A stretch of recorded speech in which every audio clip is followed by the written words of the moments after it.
The Quad Security Alliance, hosted by the US President Joe Biden, will debut tomorrow, with the alliance made up of the United States, India, Japan, and Australia. It's likely to focus on the Indo-Pacific region and China's militarization in the South China Sea. As China has become more active in the East China Sea, the territorial dispute between China and Japan has intensified.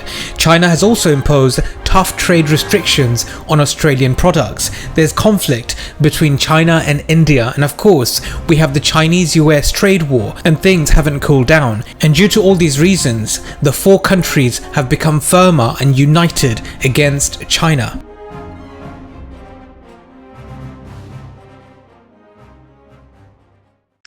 It is good to be among the friends. I thank President Biden for this initiative.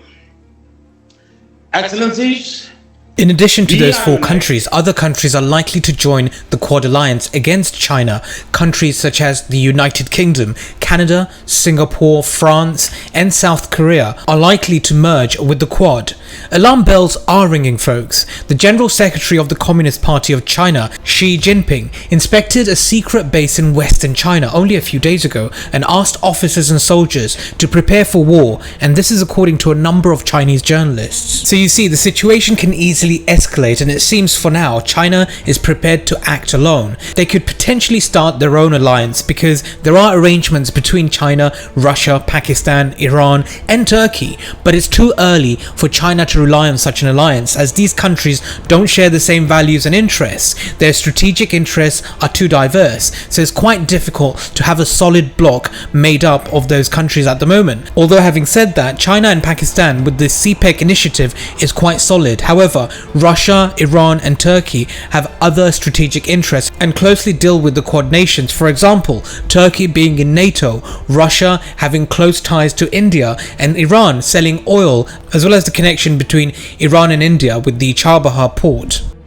Now, going back to the Quad Alliance meeting, Prime Minister Narendra Modi arrived in Washington. He didn't specifically mention China, but he did say the visit was an occasion to strengthen strategic partnership with the United States and consolidate ties with Japan and Australia. And that's the reason why I feel the United States is playing Narendra Modi and will likely empower him further to act against China. But it would be extremely foolish for Narendra Modi to make the wrong moves. India has been active in Quad, hoping to use the United States, Japan, and Australia to contain China. But what the Indians soon are likely to realize is the United States will never step in against China. A US versus Chinese war would ensure mutual destruction, so the United States is likely to adopt an Asian versus Asian strategy. Jai Hind! Jai Hind! Jai Hind! Bharat Mata Ki!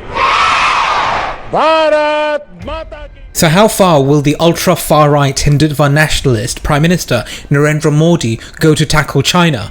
China sees India as a potential rival. China occupied 15,000 miles of Indian territory in the Aksai Chin section of Ladakh after war in 1962. China's desire for influence in South Asia and the Indian Ocean region challenges India in its backyard, setting off competition for the same sphere of influence. China wants to expand its economy, whilst India wants to do the same, as well as export hindutva nationalism. The United States wants India to do more against China. However, I don't believe Modi would actively seek to provoke China into an all-out war, because Narendra Modi is well aware he'd become cannon fodder, as China will resolutely safeguard its interests. China has more of an advantage than India in any potential conflict, and China's biggest weapon is the economy, because China is also a trading partner of India. You see, Modi doesn't agree with China's behavior on the international stage. However, India and China maintain cooperation in economy and trade, forming a very delicate relationship. It would be extremely unwise for India to take any action against China through US support. My dear friends, India's democracy is in shambles. With the rise of hindutva nationalism, there's concerns of human rights abuses out there against minorities. Journalists in India are collaborating with the government government, there's no freedom of press. The justice system in India doesn't believe in a right to fair trial anymore. There's highly disproportionate Muslims and Christians in jail. Farmers are protesting, however, their voices are being shut down.